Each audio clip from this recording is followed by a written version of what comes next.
Greetings, Roflcon.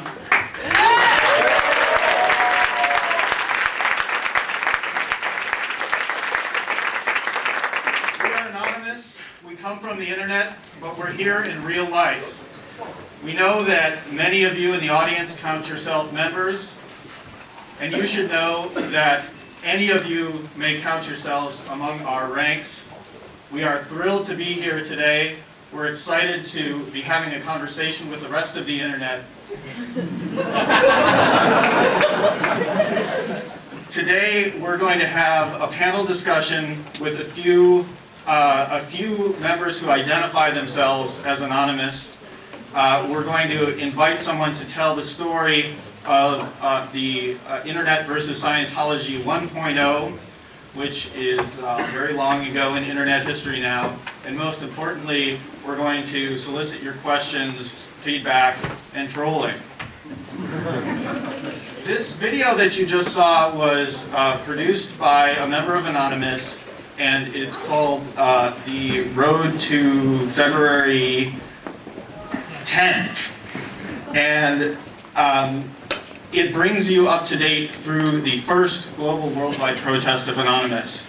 Since then, much has happened. And I would like to, by way of getting started, invite our panel to fill you in on just what we've been up to. So without further ado, Anonymous?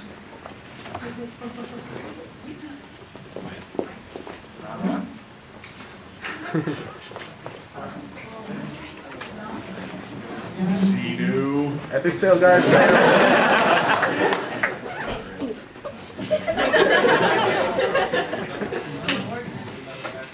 Somebody want Can we get our microphones turned on? Turn the mics on, please. He's turning them on. Voices. You're all the way up. You're all the way up.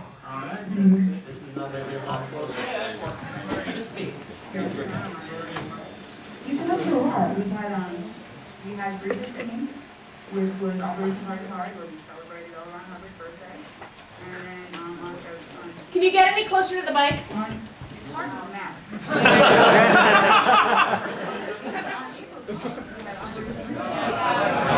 Sabotage! Podium! Can we get the question mics too? Whoever has the question mics? You're on. So since 210, we've been up to a lot. We had Operation Reconnect, which was last month. We have Operation Fair GameStop, which is coming up on May 10th. We've been informing the public about Scientology. We had the DBH interview, which was shown earlier this week. There was the incredible Nightline interview, the Herald Fountain, which was the Internet Press. And I really don't feel like standing up to them and not talking anymore. All right, so I think we've called for backup, and we have backup. Tell me, Anons, those who can speak, tell me about the reaction from the Church of Scientology. What has it been like? What has the church stated publicly since that first protest? And Yes, the Church of Scientology's reaction after the initial protest was to instantly try and label all of Anonymous as terrorists, which, I don't know, are any of you scared? I wouldn't be. Alright, so, after February 10th, they tried labeling us as terrorists, and the news took up that angle and saw what was actually happening and called us cyber activists. From there, the Church of Scientology has tried to unmask members of Anonymous, which they did successfully, some in California, as well as some in Florida, and one here in Boston. They have tried pressing charges in all three areas, some of them going through to arraignment even. They are intimidating everybody that they can find. They are intimidating the public by calling us terrorists, and they are intimidating the news organizations by saying that we're out to get them as well. Largely, they are using fear against everybody, Including their own members. including their own members. And So, the reaction has been pretty steady in that vein. Also, at least one Scientology memo claimed that we were in fact aliens.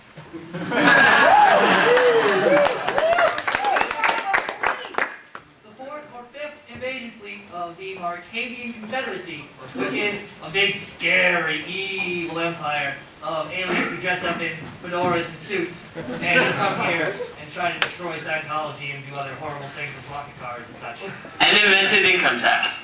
Yeah, blame us for the IRS. so how did this focus on Scientology happen? Why Scientology? I mean, Anonymous is something that had been around before this particular project. How did it come to be so strongly focused on this particular issue? Well, originally, we were just focusing on the fact that they were attempting to take down the Tom Cruise video. It was kind of fun fighting them, getting it up on a new site. They get it taken down there over and over the span of a few days.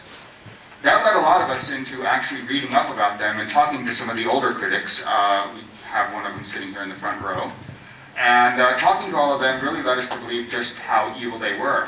Most of it initially focused on the fact that they were censoring the internet, that they were very against any freedom of speech, especially from their own members. And we decided that it would be fun to destroy the church in its current form. And that's what the original video said. So, Their reaction to us has been ludicrous. Like we said, we have a fleet, we invented the IRS, we have rocket cars.